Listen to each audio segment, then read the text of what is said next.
আমার প্রিয় বন্ধুরা, তোমরা একটু চিন্তা করে ভালোভাবে বলো দেখিনি যে আমাদের এত বন্ধু বান্ধব, ভাই বোন, আত্মীয় পরিজন এবং ঈশ্বর সমতুল্য বাবা মা, এরা কে আমার? ভালো করে চিন্তা করে বলো। উত্তরটা যদি না জানা থাকে তাহলে তোমাদের বেঁচে থাকাই বেকার। আমি একটু বুঝিয়ে বলার চেষ্টা করছি।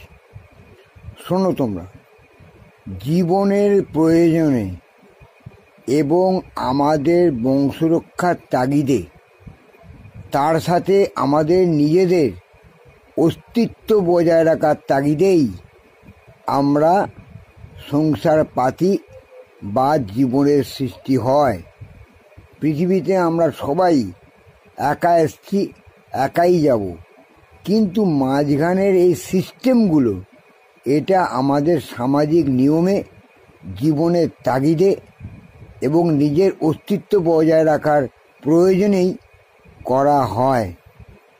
ধরো, তোমার বাবা মা তোমাকে সৃষ্টি করেছে, অর্থাৎ একটা নতুন জীবনের সৃষ্টি করেছেন তোমার মা বাবা। তুমি বড় হলে, তুমি লেখাপড়া শিখলে, তুমি অনেক বড় হয়ে 10 জনের একজন হলে।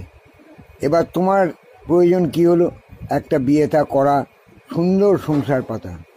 যখনই তুমি সংসার পাতবে তখনই তোমার অস্তিত্ব বজায় রাখার তাগিদে, বংশ বিস্তারের তাগিদে দেখবে তোমাদের নতুন জীবনের সৃষ্টির প্রয়োজন হয়ে পড়বে। এইভাবেই আমাদের সমাজটা বাড়ে, নিজেদের বংশ তালিকাও বাড়ে এবং আমরা নিজেরা নিজেদেরকে পরিচিত করতে পারি সমাজের মধ্যে। বুঝলে? এটাই হচ্ছে আমাদের সিস্টেম। এই সিস্টেমের বাইরে আমরা কেউ যেতে পারি না। আর একটা কথা তোমাদের বলছি, তোমরা সবাই উচ্চশিক্ষিত হয়ে ভালো হয়ে বাঁচো। তোমাদের নিজেদের বংশ পরিচয়, নিজেদের অস্তিত্বটাকে সৎভাবে সবার কাছে পরিচিত করে রাখো, যাতে মহাপুরুষদের মতো তোমাদেরও জীবনী প্রত্যেকটা বইতে পড়া হয় এবং প্রত্যেকে তোমাদের মনে রাখতে পারে।